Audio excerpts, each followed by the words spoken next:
প্ৰথমে নিজক শুধৰাই ল'ব লাগে, তাৰ পাছত আনক উপদেশ দিয়াটো উচিত।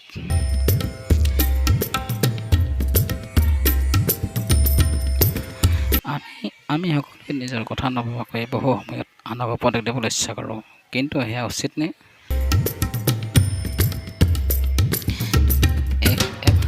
এবাৰ এগৰাকী মাতৃয়ে নিজৰ কণমানি সন্তানক লৈ বহুত চিন্তাত পৰিছিল, কাৰণ ল'ৰাটোৱে অতিপাত বেছি চেনি খায়। উপায় বিচাৰি তাই এগৰাকী জ্ঞানী বৃদ্ধৰ ওচৰলৈ গ'ল। আদ্যোপান্ত জ্ঞানীজনক কোৱাত সিহঁতক পৰৱৰ্তী সপ্তাহত আহিবলৈ ক'লে। পৰৱৰ্তী সপ্তাহত বৃদ্ধৰ ওচৰলৈ যোৱাত পুনৰ ক'লে, তোমালোকে অহা সপ্তাহত আহিবা। এনেকৈ 5 সপ্তাহ মাতৃগৰাকীক সুন্দৰভাৱে আপ্যায়ন কৰি পৰৱৰ্তী সপ্তাহত পুনৰ আহিবলৈ বৃদ্ধই মাতৃগৰাকীক কৈছিল। 5 সপ্তাহৰ অন্তত পুনৰ মাতৃগৰাকী সন্তানৰ সৈতে আহিল। তেতিয়া বৃদ্ধই মৰমেৰে ল'ৰাটোক কোলাত লৈ কৈছিল, বোপা, তুমি অতিপাত বেছি চেনি খোৱা অনুচিত। এইটো একেবাৰে বেয়া কথা। বেছি চেনি খালে তোমাৰ শৰীৰৰ অপকাৰ হ'ব। ল'ৰাটোৱে তেতিয়াৰ পৰা চেনি খাবলৈ এৰিলে।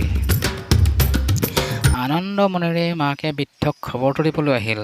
মাকে বৃদ্ধক ক'লে, আপোনাৰ কথামতে ল'ৰাটোৱে চেনি এৰিলে। মাকে বৃদ্ধক সুধিলে, দেউতা, এই সামান্য এষাৰ কথা ক'বলৈকে আপুনি 5 সপ্তাহ সময় কিয় ল'লে? প্ৰথম দিনাই আপুনি ক'ব পাৰিলেহেঁতেন।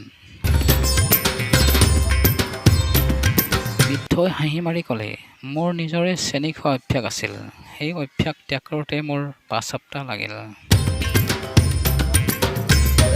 নিজৰ চেনি খোৱাৰ অভ্যাস ত্যাগ নকৰাকৈ কেনেকৈ ল'ৰাটোক চেনি খোৱাৰ অভ্যাস ত্যাগ কৰিবলৈ কওঁ?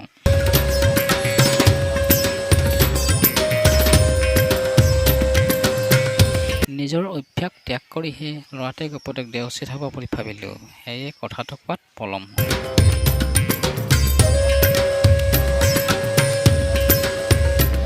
আমাৰ জীৱনৰ ক্ষেত্ৰতো একেই কথা।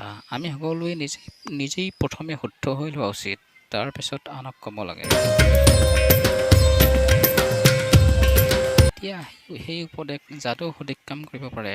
সকলোৱে তেনে লোকৰ উপদেশ মানি চলিবলৈ চেষ্টা কৰে। নিজে মদাহী হৈ আনক মদ খাবলৈ মানা কৰিলে কোনোবাই গুৰুত্ব দিবনে? নিশ্চয় সেয়া অনৰ্থক হ'ব, নহয়নে? সেয়ে মানুহে আনক শুধৰাবলৈ যোৱাৰ আগতে নিজে শুদ্ধ হৈ ল'ব লাগে। তেনে লোকৰ উপদেশ সকলোৱে মানি চলে।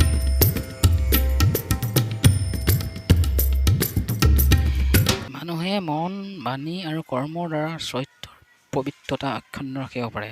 নিজে পবিত্ৰ হ'লেহে আনক পবিত্ৰতাৰ বাট দিব পাৰে।